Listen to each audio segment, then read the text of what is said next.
2021년 에너지원별 발전량 현황을 보면 신재생 에너지 비중은 7.5%밖에 되지 않습니다. 27.4%를 차지하는 원자력을 친환경적이라 할 수 있을지는 모르겠지만 그래도 탄소 배출은 없으니 친환경 에너지라고 봐준다고 하더라도 신재생 플러스 원자력은 35%입니다. 나머지 65%는 화석 연료 기반의 전기라는 거죠. 전기차는 정말 친환경적일까요? 의심할 여지가 없을 것 같지만 조금만 따져보면 전기차가 정말 내연기관차보다 친환경적인지 의문이 생깁니다. 전기차는 전기를 충전해 움직이는데 그 전기가 친환경적으로 만들어지지 않기 때문입니다. 미래 청정 연료라는 수소 역시 완전히 친환경적인 생산 방식은 전기로 물을 분해해 만드는 것입니다. 이 역시 전기가 필요합니다. 그래서 그린 수소는 풍력이나 태양광을 전기로 만든 수소에만 해당되는 말입니다.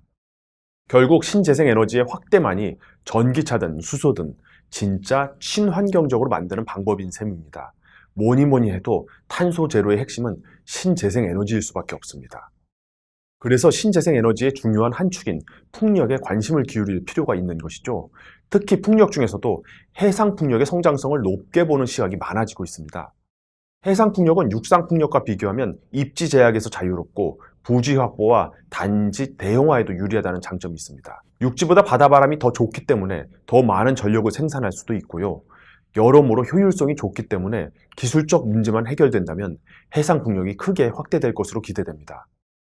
요즘 국내 해상 풍력 기업이라 하면 CS 윈드를 떠올리는 사람이 많습니다. 풍력 발전기의 원가 비중이 높은 타워 시장에서 독보적 경쟁력을 지니고 있기 때문에 관심을 기울일 만합니다.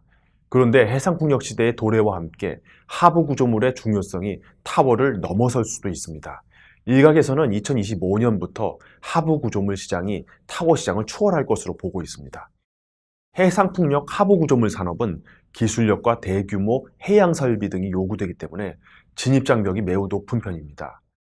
해상풍력기의 타워, 너셀, 블레이드를 해수로부터 보호하고 지지하기 위해서는 하부 구조물이 반드시 필요한데요. 강한 바람, 파도, 조류를 고려해야 하고 지역에 따라서는 선박이나 빙산과의 충돌 가능성, 해조류, 염분, 지질 조건도 따져봐야 합니다. 크기도 커져야 하는데요. 해상풍력 발전기가 커질수록 발전 단가가 낮아지는 만큼 대형화를 위해서는 하부 구조물의 크기도 커져야 하기 때문입니다. 현재 대부분의 해상풍력 발전단지는 바다 바닥에 하부 구조물을 고정해 설치하는 방식입니다. 그래서 육지에서 너무 먼 곳에 해상풍력 단지를 구축하기는 쉽지 않습니다. 먼 바다로 나갈수록 수심이 깊어지고 바닥까지 내려가 고정식 하부 구조물을 설치하려면 재료비도 많이 들거니와 시공이 장난이 아니게 됩니다. 하지만 먼 바다에 풍력단지를 구축할 수만 있다면 좋은 점이 많습니다. 일단 먼 바다로 갈수록 바람은 더 좋아집니다. 또 입지 제약도 덜 받게 됩니다. 이 때문에 먼 바다에 풍력 발전기를 설치하기 위한 방안으로 많은 전문가들은 부유식의 잠재력을 주목하고 있습니다. 부유식은 말 그대로 배처럼 물 위에 떠서 풍력 발전을 하는 방식입니다. 선진국에서는 이미 부유식 풍력 발전 단지가 가동되는 곳도 있는데요.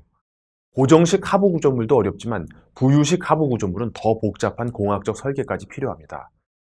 이 하부 구조물 시장에서 돋보이는 기업이 바로 삼강 M&T입니다. 삼강 M&T는 SK 에코플랜트에 인수돼 SK그룹 울타리 안으로 들어갔습니다. 해상풍력 시장은 연평균 25% 정도의 고성장세를 이어갈 것으로 예상되는데요. SK의 자금력 덕분에 설비 능력을 더 늘릴 수 있을 테고 SK의 해외 네트워크와 영업 능력이 더해져 해외 시장 공략에도 더 속도를 낼 수 있을 것으로 보입니다.